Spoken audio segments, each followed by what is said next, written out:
What's up, guys? It's the Game Bro coming back to you with another F1 review. Today we're taking a look at the Turkish Grand Prix that happened actually today. Holy shit, I know. 2 weeks after the Russian Grand Prix and all the craziness that happened there in the final laps, how would we see today's race playing out? Well, with weather in the forecast, who knows? But after Russia, Max limited the damage that Lewis could have done after their engine penalty, and it would be announced that going into this race that Lewis would take a new internal combustion engine, only resulting in a 10-place grid drop, so not as bad as starting from the rear like Max did. Also announced Carlos Sainz would be taking the new Ferrari components, and later as well as the McLaren of Daniel Ricciardo. I don't have any footage of the Turkey track, so you're going to have to deal with the Grand Prix track that was supposed to be this weekend, the Japanese Grand Prix. Speaking of which, the Red Bull team decided to run a special Honda tradition white and red livery as a thank you for the last couple of years and them taking over in the process, as well as AlphaTauri running a thank you Honda on their rear wing. How would this track favor the guys? You know, was this going to be a Red Bull? Is this going to be a Mercedes track? Not really sure, especially, turn 8 always looks really cool. The cars going through there at speed is just awesome. I would have thought this had been a Red Bull track, but, you never know. Let's get into the action and start with FP1. FP1 would get underway at the Istanbul Park circuit that is now about 10 seconds a lap faster than 2020. Max struggled for balance as well as Perez, with the Mercedes looking really quick, carrying a bit more downforce on the Hamilton car. Hamilton would wind up P1, Max P2, Leclerc P3 with both Alpines on the top 10 sheet, and Ocon's time was put in 6th on the hard tires. FP2 would get underway, and as the FP1 rubber was down, times were dropping into the 123s. Max's Red Bull again struggling for balance and to get the car to his liking, finishing behind his teammate Perez. Latifi would spin twice at turn 9, I guess misjudging with the wind. Raikkonen again having problems with his drinking system, leaking on his boots after it was leaking in his helmet and he disconnected to it, and just questioning how the team can screw up something so simple, no surprise. Gasly would spin out of 6, but no contact, and the session would end with Hamilton on top again, with Leclerc P2, Bottas P3, Red Bull 4 and 5. Both Alpines again on the top 10, but Ocon had clutch issues at the end of the session, disrupting the launch practice that everyone had, forcing him to walk to the pits afterwards. In FP3, it was wet. It rained overnight, and it rained heavy in the morning, so the cars would be pushing the water off track. Gasly and both Tsunoda went out early, with the first spinning, as well as Mazepin and Russell. Russell later bringing out the red flag after beaching his Williams. The track couldn't really handle the wet, so they had to tippy-toe around on the intermediates. Turns 9 and 10, Leclerc and Max and Vettel all spun off at the chicane. Alonso also going way deeper and outbraking himself into turn 1, but no crash. And the session would end with Pierre Gasly surprising in P1, Max P2, and the Sergio Perez P3 with Ferrari's 4th and 5th. Carlos Sainz probably pretty frustrated with the engine penalty swap, but hey, new engine, come from behind. It's a place that overtaking should be probable. Maybe get a good start, wet weather, you never know.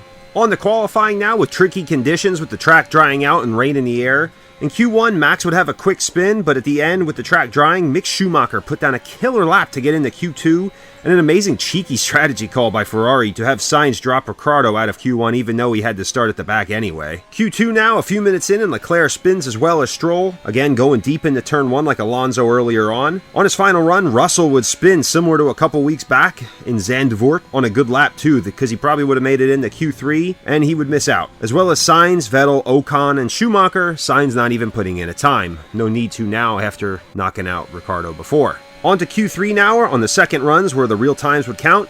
Hamilton would take the top spot with a 1:22.868, but obviously with his engine penalties would hand the pole to Bottas ahead of Max and Leclerc top 3, followed by Gasly, Alonso, Perez, Norris, Stroll, and Yuki Tsunoda in the top 10. Pretty awesome. So it's race day, it's lights out, so away we go with the soda cookies guy, Jensen Button again. Bottas gets away well from Max and Leclerc. Going into turn 1, Alonso is turned by Pierre Gasly in the middle of the sandwich with Perez, and gets a 5-second penalty. I don't know if that was really justified. Lap 8, Hamilton would pass Yuki Tsunoda after a few laps trapped behind the AlphaTauri again. On lap 14, Carlos Sainz dive bombs Sebastian Vettel, and gets into the points, as well as Hamilton getting into 5th. Lap 35, you get to see the awesome, classic Sergio Perez, Lewis Hamilton battle. I don't know about you, but that was just an epic display. Great racing by both these guys. Maybe one forcing the issue a little bit more, but that's what you live for in F1, getting to see a classic battle. Lap 37, Max would pit, coming out in the 3rd. And the following lap would see Valtteri Bottas pit from the lead, as well as Perez and Vettel, the latter coming out on the mediums, really gambling to see if that would work. And at the time, I guess maybe it would have worked, but who knows. Well, it didn't pay off, and Sebastian would spin out and come back in for a fresh set of inters. On lap 41, Leclerc and Hamilton are still out on their old intermediates, with Lewis wanting to stay out while the Mercedes team is calling him in for fresh inters, saying that's the way to go. Whereas Ferrari are seeming to gamble on either staying out altogether and seeing if the tires will last, or maybe going to the slicks later. Well, it didn't really work out, and on lap 46, Bottas would overtake Leclerc for the lead. On lap 51, Hamilton would pit, falling down to 5th, probably being a little too late for that. On 52, after Leclerc pits, he would lose 3rd to Perez while struggling with the tire grading, and Hamilton as well would catch up to Leclerc, but then would struggle himself with that initial phase on the intermediates, dropping back to Gasly and Norris. Bottas would win and take the fastest lap over Max and Sergio for the podium, followed by Leclerc, Hamilton, Gasly, Norris, Sainz, Stroll, and Ocon, making the no-stop strategy work for that final point. Max would retake the lead, 6 points ahead of Hamilton in the championship, Bottas comfortably in 3rd place ahead of Norris and Perez, with Sainz now only half a point over Leclerc. Mercedes would extend its constructors' lead to 36 ahead of Red Bull. Ferrari closes in to 7.5 points of McLaren with no changes further down in the midfield. So what did I think? I think it was a great race, you know. It's great for Valtteri to win, get to see him maybe close out his career at Mercedes with a win. Pretty convincing. It was also pretty cool to see him win in a wet weather race. You don't really see that much of him, especially at the start of the race. He was able to get away good, clean, and just kind of control it. Didn't dominate, but, you know, didn't let anything slip away, made the pass. If you like the kind of race to, you know, wet weather race that you were waiting maybe for the transition period to happen, but it didn't really, so to speak. You saw Vettel went for a gamble. It didn't pay off, and I don't want to say looked foolish. You maybe could have went for the softs at the time, maybe hoping the temp would be a little bit more. But regardless, it didn't work, and you got to see the slick intermediate tire really middle of the race be the one to go with until it was time to pit for new winters towards the later end. Some of the guys like, you know, Leclerc and Hamilton stayed out as long as they could. I think they were really going for the hopes that maybe it would clear up at the end and that dry line was enough to get the soft tires on and, you know, not have to make that second pit stop for the fresh intermediates, then go to softs, whereas everyone else would have.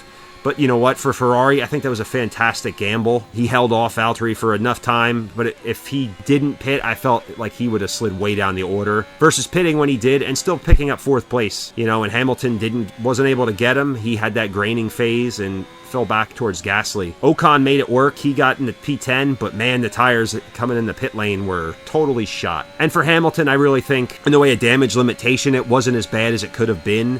They're kicking themselves over the strategy, but imagine if they did go on to the softs and have a great finish. You can make the argument, did they pit him too late? If he pitted earlier, you know, maybe get stuck with Perez again. I really don't think you're looking at any different a scenario here, other than if it dried up, he would have looked great. But hey, it didn't happen. Take this one on the chin. I really think they look strong this weekend, though, especially with Valtteri's performance. Going further down into the season, I mean, it's almost worrying for Red Bull now, because I'm like, this may be a track that favored Red Bull, and Mercedes looked to really have their way here, and ran a hell of a lot more downforce on Hamilton's car too, and he came through the field enough. You know, like, they had pace. You know, he was fast. Mercedes in general was just quick today. It's cool to see Carlos Sainz come up through the field, get driver of the day. He made some great moves. Some a little too much, maybe, you know, but double points finish for Ferrari. Looked strong, and, you know, you didn't really hear anything of McLaren. You know, Ricciardo's race just kind of took a turn for the worse there. Norris just kind of held serve in that whatever 7th position he was in. He didn't really make that much noise. I don't know if Russia's still in his head or they just didn't have the car for this weekend. You know, it didn't really look to be that good for him in general. But it was a great race, and going forward, like I said, I really start to think I'm leaning towards the Mercedes end here for the title battle, especially in constructors, even though Perez finished on the podium. And you got to see that incredible battle with Hamilton and Perez. Like, what more could you ask for? Like, that was a little maybe bold, pushing him on towards the pit lane. You know, a little early on career Hamilton action going on there. But it was just great to see that duel and Perez hold the position and really hold him up. You know, who knows if Hamilton gets around, you know, Perez there, what kind of race are we looking at? What kind of points differential? You never know. But, you know, Max takes the lead back in the championship by a slim bit going into America. Hopefully a race I get to go to sometime. My home area, you know, for all you Europeans out there or wherever you are in the world. And sorry you're not getting to see again the Turkish Grand Prix track. You know, Istanbul's pretty cool, but Codemasters didn't put that one in yet, so you're stuck watching the Japanese Grand Prix. And Yeah, wherever you are in the world, hope you have a great night. Hope you enjoy. Like, share, comment, subscribe. Check out my other vids. I've been the Game Bro. I'll see you later.